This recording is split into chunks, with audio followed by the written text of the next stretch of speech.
Hello students, आज हमारा quick revision का सेकंड लेक्चर है चैप्टर लॉजिक का। आज हम पढ़ने वाले हैं स्टेटमेंट पैटर्न के बारे में, लॉजिकल इक्विवेलेंस, टोटोलॉजी, कॉन्ट्रडिक्शन और कॉन्टिजेंसी। ठीक है, उससे पहले टोटोलॉजी, कॉन्ट्रडिक्शन, कॉन्टिजेंसी जैसे कि रिवीजन वीडियो है तो आपको ऑलरेडी हर चीज़ पता होंगी, बस आपको रिवाइज करना है कि ये सब चीज़ें क्या थी। और ये चैप्टर आपका बिल्कुल परफेक्टली लास्ट इसमें 8 मार्क का था, अभी मार्क्स आने के हैं बोर्ड की तरफ से, लेकिन 8 मार्क्स आपके कन्फर्म होना चाहिए। Statement pattern, logical equivalence, tautology और कॉन्ट्रडिक्शन, कॉन्टिजेंसी में हमें पहले ये समझना है कि स्टेटमेंट पैटर्न होता क्या है। ठीक है, जहाँ कनेक्टिव से हम ये बनते हैं, इसे क्या कहते हैं हम, स्टेटमेंट पैटर्न। जहाँ स्टेटमेंट लेटर्स से स्टेटमेंट पैटर्न बनते हैं, जहाँ पे हम कनेक्टिव्स का यूज़ करते हैं। ठीक है, proper combination of statement letters and connective is called statement pattern. Statement pattern is also called as proposition. Statement pattern is also called as proposition. ठीक है, ये JEE के जो MCQs होते हैं वहाँ पे एग्जाम्स में proposition यूज़ होता है, स्टेटमेंट पैटर्न कम यूज़ होता है, तो ये चीज़ ध्यान में रखें आप. Now P implies Q, P and Q, negation P और Q are statement pattern. Here the statement letters और ये connective से जुड़ के बने हैं, तो ये हो गया एक statement pattern. P and Q are their prime components. Now first topic is our logical equivalence. Logical equivalence जहाँ पे दो कॉलम्स एक सेम ट्रुथ वैल्यूज जो दो कॉलम्स की सेम आती है, तो वहाँ पे वो क्या होता है, लॉजिकल इक्विवेलेंस. ठीक है, if statement patterns A and B are equivalent we write it like this. Now tautology, contradiction and contingency. Tautology, a statement pattern whose truth value is true for all possible combinations of truth values of its prime component is called a tautology. जहाँ पे last column contain all values t, तो उसे हम कहते हैं tautology and it is denoted by small t.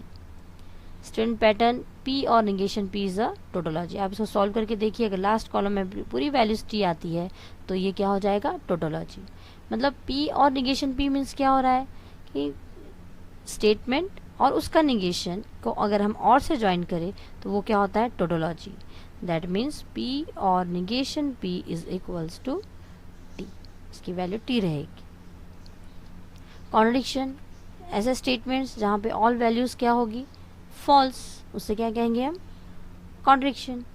और and के साथ अगर जुड़ रहा है, एंड का रूल क्या है, एक भी एफ रहेगा तो एफ, तो ऑब्वियसली सारा क्या आएगा, एफ आएगा, क्योंकि एक स्टेटमेंट P है और एक निगेशन ऑफ P है.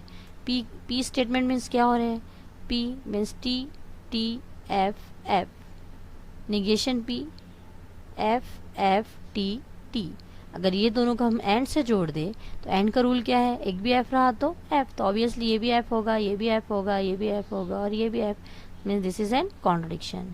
Contingency, a statement pattern which is neither a tautology nor a contradiction is called an contingency. ठीक है, P and Q is a contingency, क्योंकि दोनों भी है P एंड Q में. जहाँ पे दोनों भी T और F की दोनों वैल्यूज मिलती है वो कॉन्टिजेंसी होती है. ठीक है, अब ट्रुथ टेबल की तरफ जाने से पहले, ट्रुथ वैल्यूज निकालने से पहले हम ये वापस रिवाइज कर लें. देखिए, P और Q कॉलम ऑलवेज इसी पैटर्न में रहेंगे, T T F F T F T F. ठीक है, 2 times T 2 times F, 1 time T 1 time F. बहुत से बच्चे बोर्ड के जब हम एग्जाम पेपर चेक करते हैं तो यहाँ मिस्टेक्स करते हैं, ये इजी कॉलम में भी. तो ऐसे ओवर कॉन्फिडेंस में जाए ना कि हमें सब आता है. ध्यान से हर एक चीज़ कीजिए, कि जब एग्ज़ाम आते हैं तो हम टाइम पे कंफ्यूज हो जाते हैं, इसलिए हमें आता है ये सोच के कोई भी स्किप करने की कोशिश ना करें कोई भी पॉइंट. पूरा वीडियो ध्यान से देखिए और एक बार अच्छे से चैप्टर रिवाइज कीजिए और उसके बाद इसकी जो एक्सरसाइज सेट है उसे सॉल्व करने की कोशिश कीजिए. P Q तो समझ में आ गया होगा. नाउ निगेशन P अगर हमें बनाना है तो क्या होता है, इस कॉलम का पूरा निगेशन, T F, T का F, F का निगेशन T, F का T. यहाँ पे P and Q column and से जुड़े हैं, एंड का रूल एक भी F रहा तो F. अगर आप P एंड Q में अगर एक भी F देखते हो एंड में तो आप F लिखोगे. जैसे ये दो है, ये दोनों में एक भी F रहा जहाँ पे, तो यहाँ पे भी क्या रहेगा, F. ओके, और का रूल एक भी T रहा तो T, और का रूल एक भी T रहा तो T. मीन्स ये दोनों में अगर जहाँ पे भी आपको T दिख रहा है तो आप T लिखोगे, एक भी T दिख रहा है दोनों में तो अदरवाइज F. इम्प्लाइज करो, जिससे इम्प्लाइज कर रहा है वो. अगर T इम्प्लाइज कर रहा है F को तो F, F इम्प्लाइज कर रहा है T को तो T. और अगर दोनों एफ है तो ये हो जाएगा टी। एक भी जिसको इम्प्लाइज कर रहा है वो, बट कंडीशन ये आती है अगर दोनों फॉल्स है तो इसका क्या आएगा, टी। डबल इम्प्लाइज एक भी एफ रहा तो उसमें आपको एफ रखना है, अदरवाइज ट्रू लिखना है, ठीक है। ये ध्यान में रखेंगे, एक भी एफ है तो एफ और डबल एफ रहेगा तो टी। नाउ अब चलते हैं हम अपने ट्रुथ टेबल की तरफ, ठीक। Construct the truth table for each of the following statement pattern. पहले स्टेटमेंट पैटर्न के ट्रुथ टेबल्स देखेंगे। P implies Q implies P का हमें ट्रुथ टेबल फॉर्म करना है।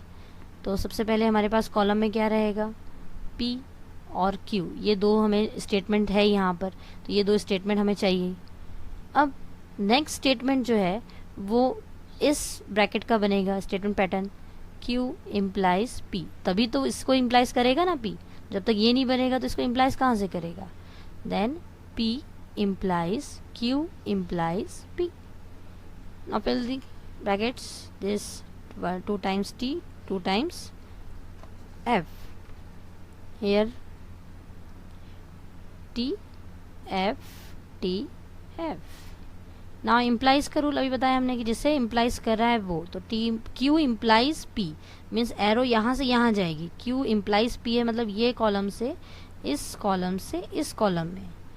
Therefore T to T T, F to T T, T to F F and F F T, एक दो F रहेगा तो T. Now this column implies this column, P implies Q implies P. P जो है इस column को implies कर रहा है, मीन एरो यहाँ से यहाँ आएगी, ये कॉलम को नहीं देखना है हमें, सिर्फ इस कॉलम को देखना है और इस कॉलम को देखना है। T to T T, T to T T, F F T, F to T T. Okay, simple. Now next, negation p और q implies this।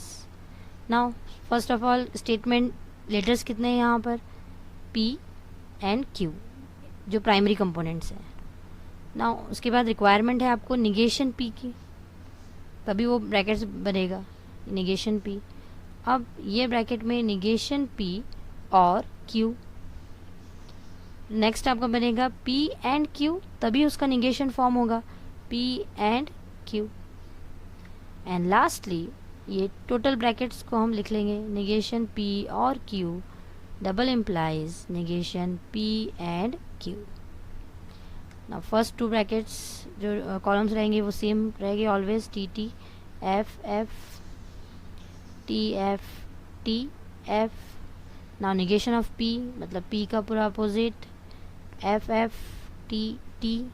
ना in this column negation p means this और q, ये दोनों और से joint है, and और rule of और, एक भी t रहा तो t, इन दोनों में एक भी t दिख रहा है तो t लिखिए यहाँ, f t t।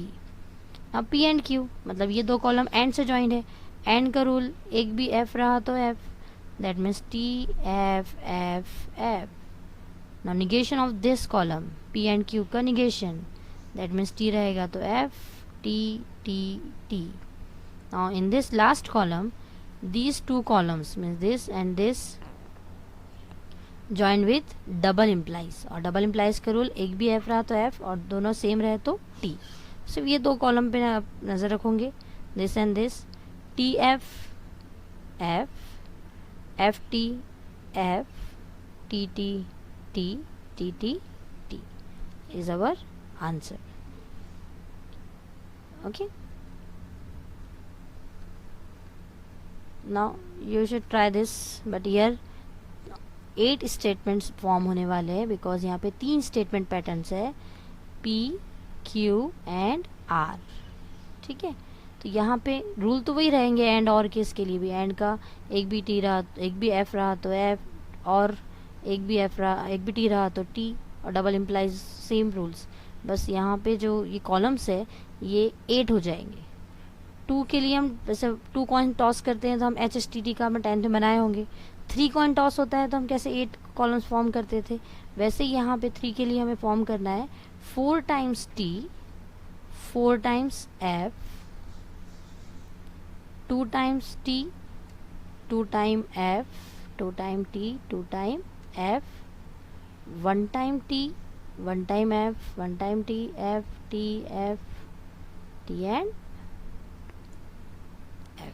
ठीक है, लाइक दिस, ये 8 बन गए। अब यहाँ पे ये 2 स्टेटमेंट पैटर्न है, पहले इसे फॉर्म करेंगे तभी ये आर से ज्वाइंट होगा, देयरफॉर पी एंड क्यू। फिर यहाँ हम लिख देंगे पी एंड क्यू और आर। ना इन दिस कॉलम यहाँ निगेशन आर भी चाहिए अपने को, तो ये निगेशन आर, और एक कॉलम कम है, पी एंड क्यू ऑलरेडी बना हुआ है, देन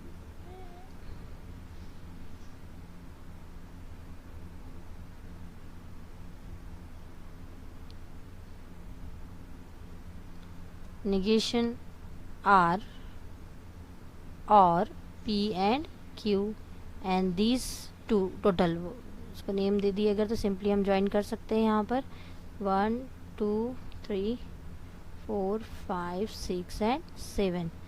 जगह नहीं है, इतनी बड़ी पैटर्न नहीं लिख सकते, तो हम इसे कॉलम नंबर्स के साथ भी ज्वाइन कर सकते हैं। हमें 5 और 7 को लास्ट में ज्वाइन करना है।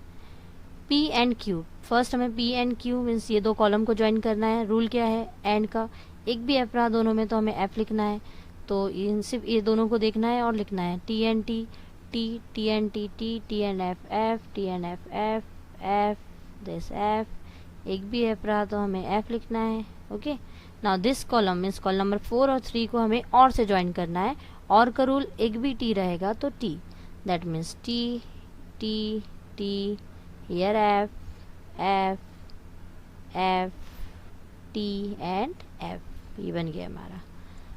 अब इस साइड के लिए हमें निगेशन R की ज़रूरत है, तो दिस R का ये पूरा निगेशन बन जाएगा, जहाँ T है वहाँ F आ जाएगा, और जहाँ F है वहाँ पे हम T लिखेंगे, दैट मीन्स रिवर्स में चला जाएगा पूरा, F, T, F, T। Okay, now this column means column number 6 और 4 को हमें ज्वाइन करना है और से, और का रूल दोनों में एक भी T दिखा तो हमें T लिखना है, कॉलम नंबर 4 और 6 को ज्वाइन करना है, मीन्स T और F, T, T, T, T, this F, this T, F, T, F and T, एक भी T दिखा तो हमें T लिखना है। Now last one, column number 5 and column number 7 को हमें और से जोड़ना है, और सॉरी एंड से जोड़ना है, एंड का रूल एक भी F दिखा तो हमें F लिखना है, ठीक है, that means T, T, F, F, F, F,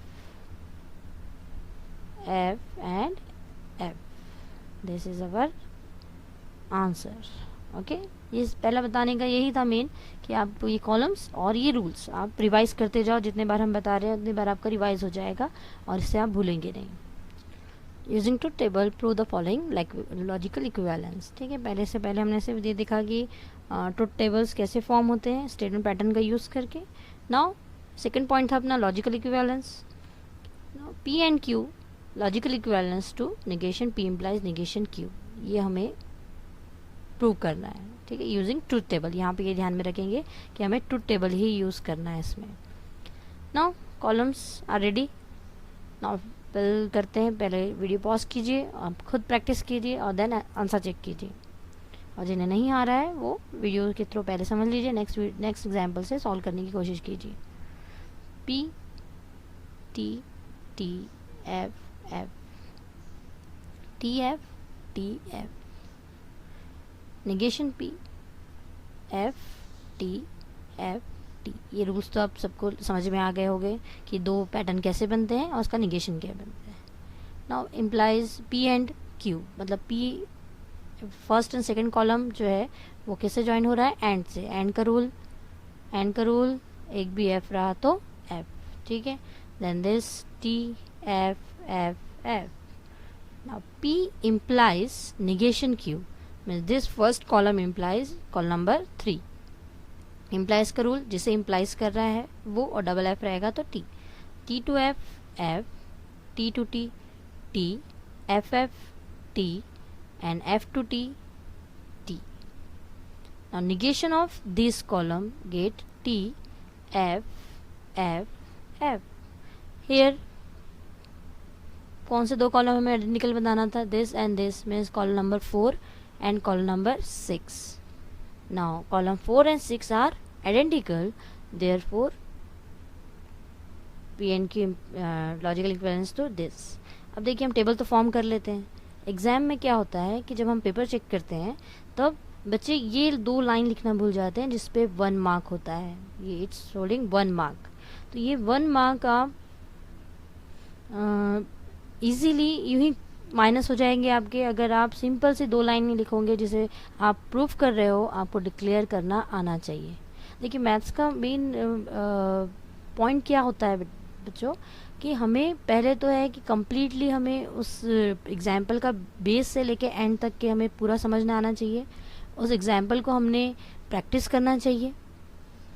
ऐसा नहीं है कि बस टीचर पढ़ा रहा है और आप उसको लिखते जा रहे हो बुक में, ऐसे मैथ्स नहीं आता है। अगर आपको मैथ्स हार्ड लगता है तो ये आपकी लेज़ीनेस की वजह से, अगर आपके अंदर से लेज़ीनेस निकल जाएगा, आप खुद से ज़्यादा कोशिश करोगे तो आपका मैथ्स अपने आप ईजी हो जाएगा। एक प्रॉब्लम आपको आता है तो सेकंड आपको खुद ट्राई करना है, ठीक है। चलिए नाउ नेक्स्ट, हियर हमें ये 2 कॉलम्स को means column number 5 and column number 7 को हमें आइडेंटिकल बताना है, प्रूफ करना है। देन यहाँ तक तो अब सबको कॉमनली मालूम हो ही गया है कि ये 8 कॉलम्स कैसे फॉर्म होते हैं, पी एंड क्यू का रूल क्या है। यहाँ पे 5th कॉलम हम फॉर्म करेंगे। P and Q means this column implies R, मतलब फ्रॉम दिस टू दिस, इसकी इम्प्लाइज कहाँ जा रहा है, इस कॉलम से इस कॉलम में, P and Q to R. Then T to T, T, T to F, F, T F to T, T F F T, again this T, again this T, this T and double F T. ये हमने 5th number column arrange कर लिए ना, हमें ये वाला चाहिए था स्टैंड पैटर्न, तभी पी इसको इम्प्लाइज करेगा। 6th one is Q implies R from this to this, ठीक है, ध्यान रखिए उस पर, T to T, T then F then T, double F is T then T then F then T then T.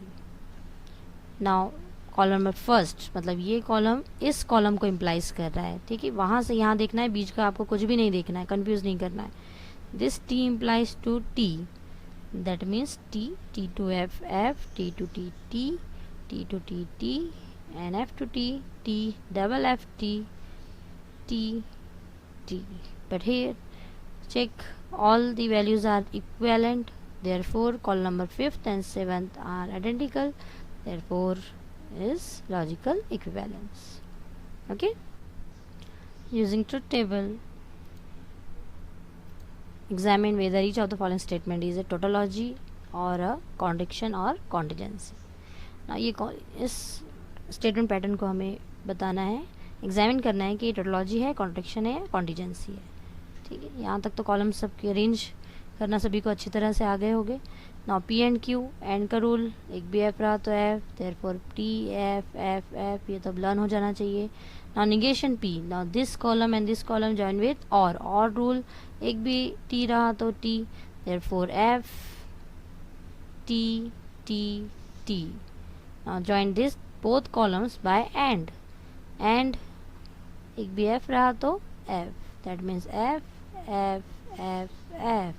Here last column truth value in the last column are f, therefore it is a contradiction. ये भी declaration करने पर 1 mark है, ये ध्यान में रखिए। आप यहाँ कॉलम सिर्फ बना के रख देने से मार्क्स नहीं मिलेंगे, आपको उसको कंप्लीट डिक्लेयर करना है, जो आपको पूछा जाए उसके आपके आंसर में एंडिंग में वो दिखना चाहिए ना। नेक्स्ट, ठीक है, बड़ा सा कॉलम है, फटाफट इसे सॉल्व कर लेते हैं। पहले आप ट्राई कीजिए देन चेक कीजिए। P implies Q, that means T, T, F, F, T, T, T and T. Then Q implies R, means this T, F, T, T, T, F, T, T. P implies R, means this to this, T, F, T, F, T, T, T, T. Now this column is this one, implies this, ये both columns. Then T, T, T, F, T, T, T and T. Now these two columns, मतलब देखिए अब यहाँ पे P implies Q means this column and Q implies R implies means ये दो columns को आपको ज्वाइन करना है और से। यहाँ एक्चुअली में यहाँ पे हाँ, दिस कॉलम एंड से ज्वाइन होगा इस कॉलम से, देन वी गेट एंड का रूल एक भी एफ रहा तो एफ, यानी दोनों कॉलम में अगर आपको एक भी एफ दिख रहा है तो आप एफ लिखोगे, अदरवाइज आप टी लिखोगे। सॉरी ये थोड़ा सा टी, ये टी एंड टी, ठीक है। यहाँ पे आपको एफ मिल रहे हैं, means truth value in the last column are not same, मतलब सेम ट्रू या फॉल्स नहीं है, hence it is a contingency। and last now P और Q तक तो कॉलम्स तैयार हो ही जा रहे हैं और के रूल से। now this column and this column we get this T और का रूल एक भी T रहा तो T ही लिखना है हमें, T and here F, okay. और Q और R this become T F T and F। P और Q means this column and this column we get और से ज्वाइंट है, इसलिए मोस्टली आंसर अपना T में ही आता है। दोनों में अगर एक भी T रहा तो आपको T लिखना है, अदरवाइज F लिखना है। now डबल इम्प्लाइज का रूल, अगर एक भी F रहा तो आप F लिखोगे, मीन्स आपको ये वाले कॉलम को देखना है और ये कॉलम को देखना है, ठीक है। इन दोनों को आपको डबल इम्प्लाई से करना है और इसमें अगर एक भी एफ रहा तो आप एफ लिखोगे, डबल एफ रहेगा तो अपने आप वो टी हो जाएगा। तो आई थिंक यहाँ पे एक भी एफ यहाँ से लेके यहाँ तक है नहीं और लास्ट में डबल एफ है, that means all the values R T, therefore last column contain all truth value T, therefore it is a tautology, okay. For 1.2 exercise में आपको पूरा प्रैक्टिस हो जाएंगे स्टेटमेंट पैटर्न से लेके logical equivalence and tautology, contradiction and contingency. Now और next topic is quantifiers, quantified statement, duals, ये भी सब इजी टॉपिक्स हैं आपके। क्वांटिफायर्स जहाँ हम देयर एग्जिस्ट और फॉर एवरी का यूज़ करते हैं वो होते हैं क्वांटिफायर्स, और जो स्टेटमेंट में ये यूज़ होते हैं उसे क्वांटिफाइड स्टेटमेंट्स कहते हैं, ठीक है। देयर एग्जिस्ट मतलब कोई एक एलिमेंट वहाँ पे मौजूद हो, फॉर एवरी मतलब फॉर ऑल भी कहते हैं, ये for all and this is for every, there exist. ये दो सिम्बॉल्स आपको ध्यान में रखने हैं और इसी का यूज़ करना है। एग्जाम्पल के थ्रू इसे और अच्छी तरह समझने की कोशिश करते हैं। Now if A is the set of 1 2 3 4 5 6 and 7, हमें इसकी देयर एग्जिस्ट, ये जो क्वांटिफाइड स्टेटमेंट्स है इनकी हमें ट्रूथ वैल्यूज बतानी है। देखिए अब there exist x belongs to A, मतलब वहाँ एक ऐसा x की वैल्यू है जिसको जो ये सेटिस्फाई कर रहा है। तो अब बताइए मुझे ऐसी कोई वैल्यू है यहाँ पर जो उसे सेटिस्फाई कर रहा है इस इक्वेशन को। देयर एग्जिस्ट मतलब कोई एक भी वैल्यूज चलती है, yes 7 means x equals to 7 satisfies x minus 4 equals to 3, therefore the given statement is true. Given statement is true and its truth value is t। ऐसा सबके लिए लिखना है। ये जो दो लाइन है, अगर गिवन स्टेटमेंट फॉल्स है तो फॉल्स लिखेंगे, ट्रू है तो ट्रू लिखेंगे ना। Here for every x belongs to A, मतलब यहाँ का हर एक एलिमेंट्स ने ये इक्वेशन को सेटिस्फाई करना चाहिए कि अगर हम x की वैल्यू 1 रख रहे हैं तो 1 + 1 2 > 3 नहीं होता है, मतलब पहला ही इक्वेशन सेटिस्फाई नहीं हो रहा है ना। यहाँ लिखेंगे for x equals to 1, that is 1 + 1 is not correct statement, therefore given statement is false and its truth value is is not true, therefore its value is false। true नहीं है इसलिए क्या हो गई, false हो गया। now here for every x belongs to A, मतलब again हर एक एलिमेंट इसमें का इसको सेटिस्फाई करना है। अगर हम फर्स्ट रख रहे हैं तो ये हो जा रहा है आपका x -1 मतलब 7 इक्वल टू का भी साइन है, मतलब सेटिस्फाई कर रहा है। 2 अब तो होना ही है, जो पहले ही अगर सेटिस्फाई कर रहा है तो यहाँ तो ये ग्रेटर से ग्रेटर नंबर जा रहे हैं तो यहाँ से माइनस हो गए, therefore its truth value is t। All यहाँ पे लिखेंगे हम for each value the statement is true, therefore its truth value is t। There exist x belongs to a such that x + 8 = 16, मतलब यहाँ पे कोई एक ऐसा नंबर है जो इस इक्वेशन को सेटिस्फाई कर रहा है कि ऐसा कोई नंबर नहीं। लास्ट नंबर 7 ही है, 7 + 8 15 होते हैं, 16 नहीं होते हैं, therefore the statement is false. मतलब यहाँ लिखेंगे no number satisfy, no x in a satisfy x + 8 = 16, therefore its truth value is f। given statement is false and its truth value is f। ठीक है, सिंपल सा topic था quantifiers और quantified के लिए। सो हमें ये समझना है कि देयर एग्जिस्ट मतलब कोई एक नंबर भी सेटिस्फाई कर दिया तो अपना आंसर ट्रू रहेगा, और फॉर एवरी के लिए हर एक एलिमेंट ने करना चाहिए। Dual the simple topic of logic, and replace होगा और से और टी रिप्लेस होगा सी से, मतलब टोटोलॉजी हो जाएगा कॉन्ट्रडिक्शन, और हो जाएगा एंड, और एंड हो जाएगा और। एंड स्टेटमेंट रिप्लेस होता है और से, और स्टेटमेंट रिप्लेस होता है एंड से। Suppose for example, Seema is a doctor and Ram is a teacher. Okay, now we have to write this dual of this statement.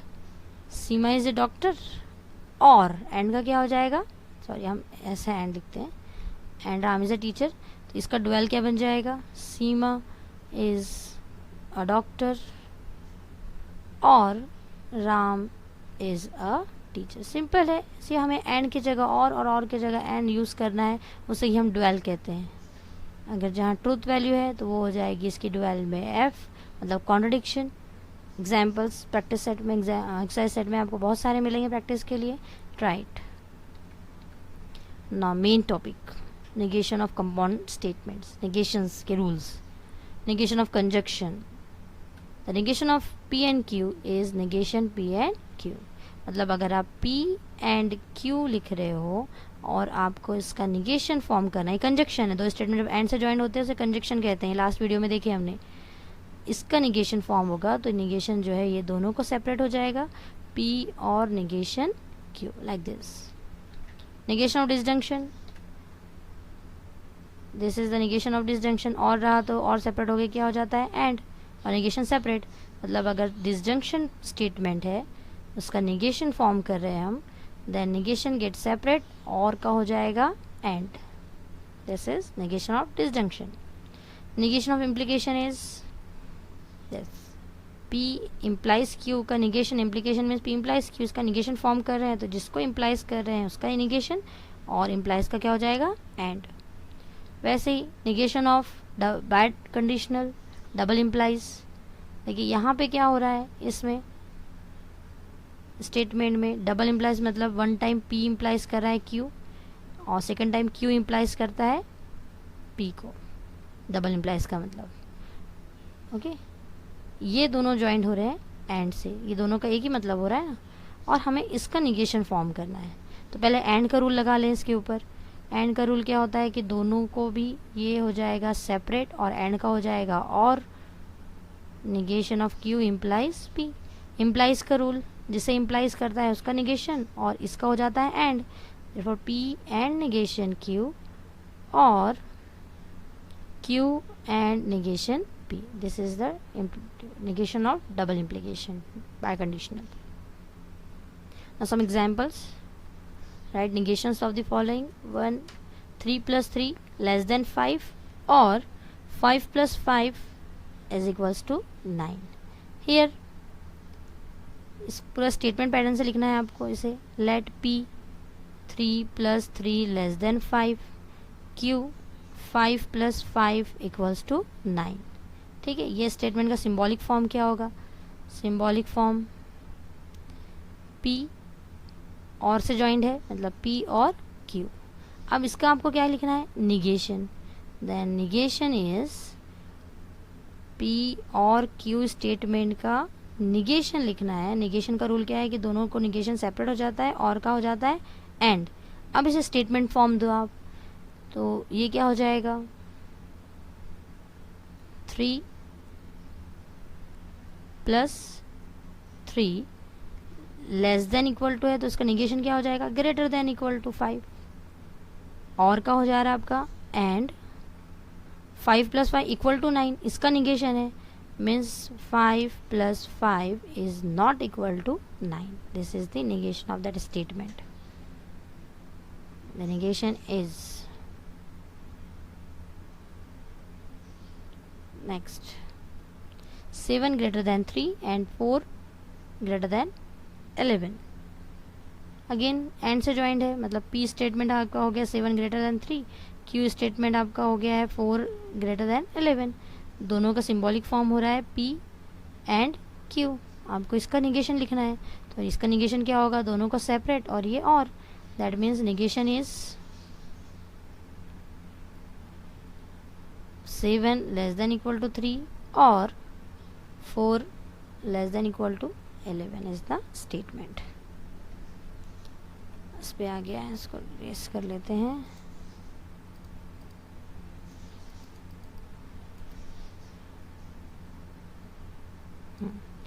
The number is neither odd nor perfect square। इसका हमें negation लिखना है, ठीक है। तो यहाँ पे पहले तो हमें स्टेटमेंट पैटर्न इसका लिखिए, let P the number is odd, nor से जॉइंट है, मतलब एंड वाला फॉर्म आता है। Q स्टेटमेंट आएगा the number is perfect square,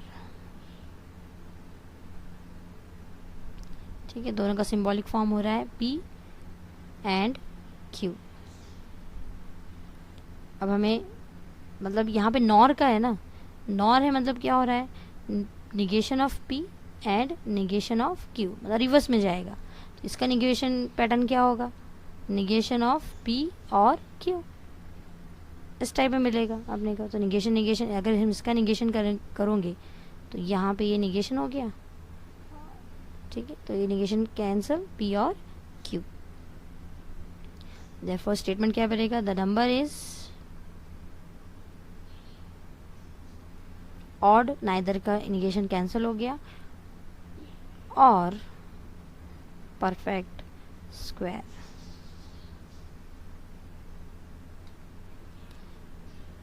the number is an even number if and only if it is divisible by 2।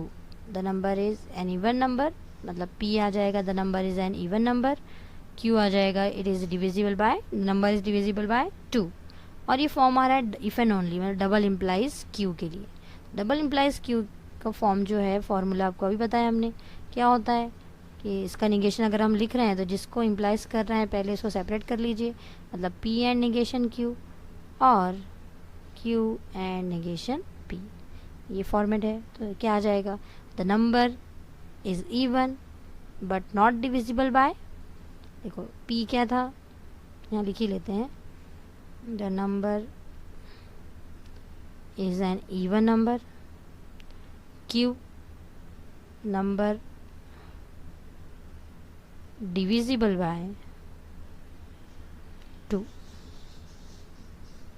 ठीक है। तो अब P statement, the number is an even number and, या फिर but negation Q it is not divisible by 2, और the number is divisible by 2 but it is not an even number, it is not an even number. ऐसे statement लगाना है, यहाँ है तो इसके सामने नॉट लगा दिए, एंड और का आप यूज देखेंगे। All natural numbers are rational, वहाँ सिंबॉलिक फॉर्म चेंज कर सकते थे, यहाँ पे अब कनेक्टिव से जॉइन नहीं है, यहाँ एक सिंपल एक पूरा कंप्लीट स्टेटमेंट्स दिए हुए हैं, तो आप उसे उसका भी निगेशन फॉर्म करना है।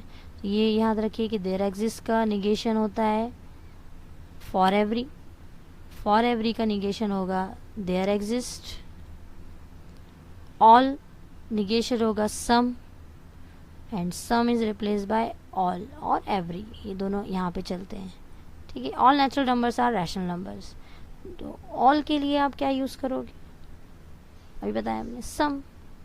सम natural numbers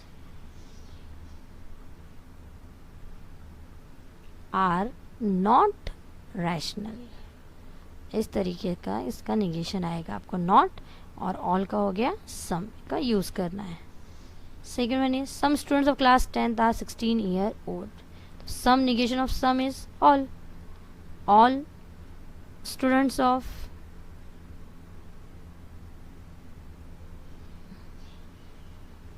class 10th are not 16 year old, okay, simple है, ऑल का सम का ऑल रहेगा। There exist n belongs to n such that n plus 8 greater than 11, इसका निगेशन फॉर्म करेंगे। देयर एग्जिस्ट का negation होता है for every, n belongs to n such that हट जाता है, n plus 8 greater than equal to n, सिर्फ ये चेंज होगा और ये चेंज होगा। For every x belongs to n 2x plus 1 is odd, here there exist for every का negation, there exist x belongs to n such that, there exist रहेगा तो वहाँ पे आपको सच डैट लिखना ही है, such that 2x plus 1 is not odd, okay, ऐसा लिख सकते कि इज इवन, क्योंकि हमें नहीं मालूम प्राइम नंबर्स के बारे में बात कर रहे हैं कि कंपोजिट नंबर्स के, not odd, okay. Now converse, inverse and contrapositive. Converse, ये जो पैटर्न है ये इम्प्लीकेशन के लिए ही यूज़ होने वाला पैटर्न है। P इम्प्लाइज Q आपका स्टेटमेंट है, तो इसका स्टेटमेंट का converse of P implies Q is Q implies P. Inverse negation P implies negation Q, and contrapositive is negation Q implies negation P. ये तीन आप याद रखोगे। P implies Q आपको स्टेटमेंट दिया है, उसका converse, inverse and contrapositive find out करना है, तो ये रूल आपको फॉलो करना है। एग्जाम्पल थोड़े से और अच्छे समझने की कोशिश करते हैं अपन।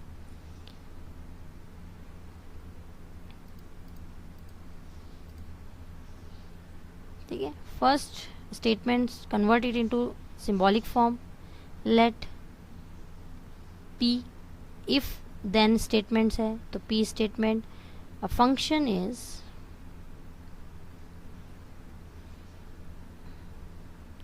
differentiable, a function is differentiable. Q statement, function is continuous, statement पूरा बनना चाहिए, इट से शुरू है तो इट नहीं यूज़ कर सकते हम, ही, नहीं तो वो क्या हो जाएगा आपका ओपन सेंटेंस हो जाएंगे, ये ध्यान में रखना है। इसलिए पहले वो समझा दी हमने फर्स्ट वीडियो में कि हमने ये ऐसे कैसे उठा के नहीं रख सकते हैं, स्टेटमेंट नहीं रहेगा वो ओपन सेंटेंस हो जाएगा। इट इज़ कंटिन्यूस अगर हम पढ़ रहे हैं तो किसके बारे में बात हो रही है, आप डिक्लेयर नहीं कर रहे हो वहाँ पे, तो ये चीज़ आप ध्यान में रखोगे। ठीक है, अब इसका गिवन स्टेटमेंट पैटर्न कौन सा होगा, नाउ स्टेटमेंट पैटर्न इज